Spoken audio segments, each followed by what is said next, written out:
Good morning, all of you. Welcome to class BA first year students. देखिए हम लोग Versailles की संधि को देख रहे थे कि क्या थी वर्साई की संधि। तो हम लोगों ने वर्साई की संधि के बारे में ये जाना था कि प्रथम विश्व युद्ध के पश्चात मित्र राष्ट्रों और धुरी राष्ट्र जिनमें प्रथम विश्व युद्ध लड़ा गया था, ठीक है, इसमें क्या हुए थे, मित्र राष्ट्र विजयी हुए थे और धुरी राष्ट्र पराजित हो गए थे। और जब ये विश्व युद्ध खत्म हो गया तो इन दोनों पक्षों के बीच में जो शांति समझौता या जो संधि वार्ता हुई थी उसे वर्साई की संधि कहा गया था।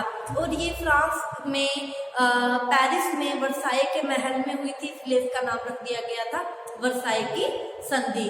और वर्साई की संधि का जो कार्यभार था हम लोगों ने जाना था कि 4 व्यक्तियों को दिया गया था।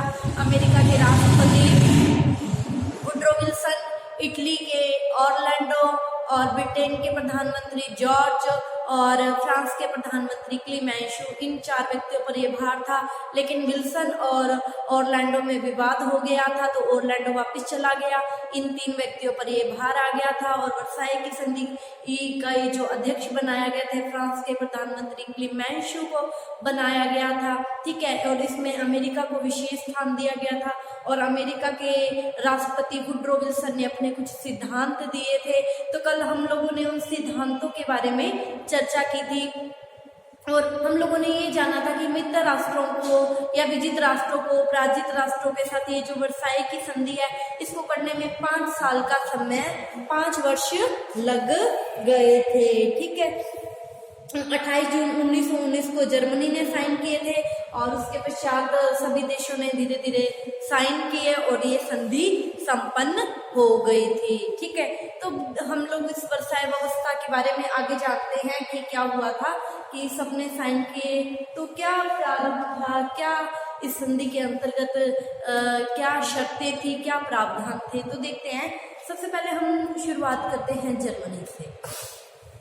तो देखिए 7 मई की बात है, 7 मई 1919 को फ्रांस के प्रधानमंत्री क्लीमेंशु के नेतृत्व में, ये अध्यक्ष थे ना वर्साई की संधि के, तो 7 मई 1919 को फ्रांस के प्रधानमंत्री क्लीमेंशु के नेतृत्व में मित्र राष्ट्र जो थे, मित्र राष्ट्र के जो प्रतिनिधि थे इस संधि के कार्यभार को संभालने वाले, उन्होंने अपने इस नेता क्लीमेंशु के नेतृत्व में जर्मनी का जो मंत्रिमंडल था उसको वर्साई की संधि का प्रारूप सौंप दिया। भी ये शर्तें हैं, ये प्रारूप सौंप दिया। देखिए जर्मनी का जो ये प्रतिनिधि मंडल था ये इनका एक विदेश मित्र था वॉन ब्रॉनडोर्क, उसके नेतृत्व में ये वर्साई आ पहुंचे थे। इन्हें आमंत्रित नहीं किया गया था, इनके पास सीधा प्रस्ताव ही भेजा था, इन्हें वर्साई की संधि में आमने सामने नहीं बिठाया गया था,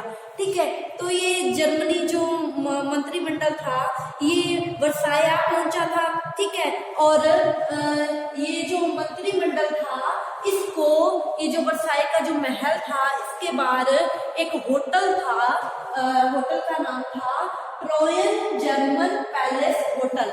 इसमें इस मंत्रिमंडल को, जर्मनी प्रतिनिधि ये जो मंडल आया था इसको इस होटल में ठहराया गया और इस होटल को चारों तरफ से कांटेदार तार से घेर दिया गया था ताकि जर्मनी का ये जो प्रतिनिधि मंडल है ये वर्साई के महल में ना आ जाए या जहाँ संधि हो रही है वहां ना आ जाए, ठीक है। तो ये जो संधि के जो प्रस्ताव थे, ये जो प्रारूप जर्मनी को भेजा गया, जर्मनी का जो प्रतिनिधि मंडल था वो संधि के इस प्रारूप को देखकर क्या हो गया, बड़ा निराश हुआ। क्यों?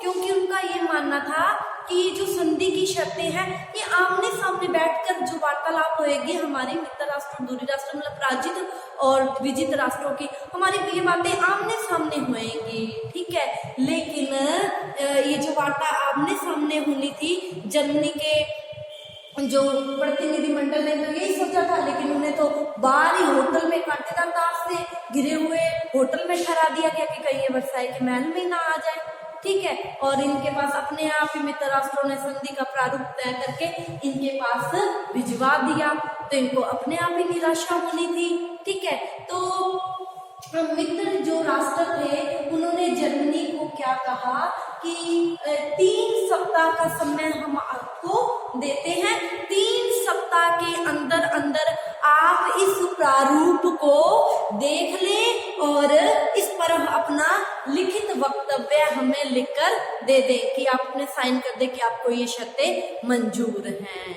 ठीक है, लेकिन जर्मनी का जो प्रतिनिधि मंडल था उसने जब इन शर्तों को देखा तो उसने क्या कहा कि संधि के जो शब्द हैं ये जर्मन लोगों को, ये जर्मन प्रतिनिधि मंडल को कैसे लगे, घातक और असहाय लगे कि तो बड़े कठोर कठोर शब्द है जर्मनी के लिए, मतलब बहुत कठोर निर्णय लिया गया है, ये तो हमारे लिए सहनीय नहीं है। क्यों? क्योंकि इसमें बहुत सारी शर्तें ऐसी हैं जिससे क्या हो रहा है, हमारे देश का अपमान हो रहा है। ठीक है, तो जब जर्मनी के प्रतिनिधि मंडल ने इस प्रारूप को जर्मनी के लिए घातक और असहाय बताया तो जो ब्रिटेन के प्रधानमंत्री थे जॉर्ज, उन्होंने धमकी भरे शब्दों में क्या कहा कि जर्मनी की जनता कहती है कि हम इस संधि पर हस्ताक्षर नहीं करेंगे।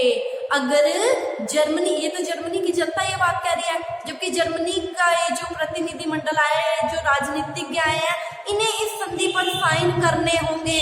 अगर ये प्रतिनिधि मंडल या ये राजनीतिज्ञ भी यही बात कहते हैं कि हम साइन नहीं करेंगे, तो इनको ऐसा करना ही होगा। अगर ये नहीं करेंगे तो हम जर्मनी के खिलाफ युद्ध छेड़ देंगे।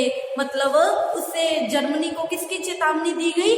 आक्रमण की चेतावनी दी गई। ठीक है, तो देखिए ये शर्तें इतनी घातक थी, क्यों? क्योंकि इसमें जर्मनी का असैनिकीकरण कर दिया, मतलब सैनिक जो व्यवस्था थी वो सारी खत्म कर दी गई, जर्मनी के बहुत सारे प्रदेश छीन लिए गए, आर्थिक दृष्टि से तो जर्मनी पहले पंगु हो चुका था। ठीक है, अब क्या हो गया, जर्मनी की अर्थव्यवस्था को बिल्कुल ही डगमगा दिया गया। क्यों? क्योंकि युद्ध का जितना भी भार था वो जर्मनी पर लाद दिया गया। वो मतलब जब हम जर्मनी की ये सारी व्यवस्थाएं पढ़ेंगे, अलग अलग प्रादेशिक क्या व्यवस्था की, सैनिक व्यवस्था क्या की, तो उसमें हम ये जानेंगे।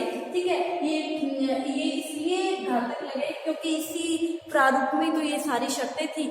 ठीक है, तो अब आगे क्या हुआ, जब जर्मनी को युद्ध की चेतावनी मिल गई तो आगे क्या हो गया, 29 मई को जर्मनी के प्रतिनिधि जो मंडल था उसने ये जो संधि का प्रारूप आया था इनके पास, इसमें अपनी आलोचना लिख के भेज दी कि हमें इन पॉइंटों पर हम सहमत नहीं है। अपनी आलोचना लिखकर उन्होंने मित्र राष्ट्रों के आगे प्रस्तुत कर दी। ठीक है, अब मित्र राष्ट्रों ने क्या किया, ये जो आलोचना आई थी इनके पास, तो मित्र राष्ट्रों ने क्या किया, इसमें ये जो संधि का प्रारूप पहले भेजा था, फिर आलोचना भेजी, इसमें थोड़े बहुत संशोधन करके वापस जर्मनी को ये प्रारूप भिजवा दिया और जर्मनी को ये धमकी दी गई कि 5 दिन के भीतर जर्मनी को इस संधि प्रस्ताव पर हस्ताक्षर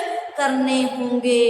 ठीक है, अगर जर्मनी ऐसा नहीं करता है तो हम वापस से युद्ध छेड़ देंगे। ठीक है, अब देखिए जर्मनी पहले एक पंगु हो चुका था, खत्म होने की कगार पर था।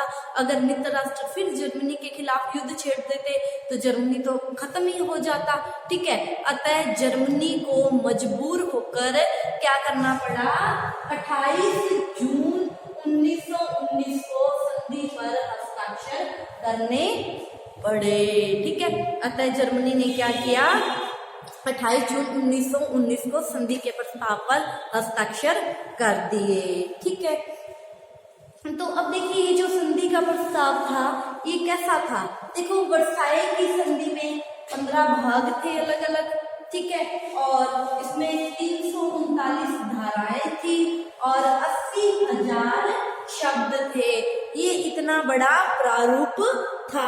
इस संधि पत्र में जर्मनी के साथ जितनी भी व्यवस्थाएं की गई थी वो व्यवस्थाएं तो थी।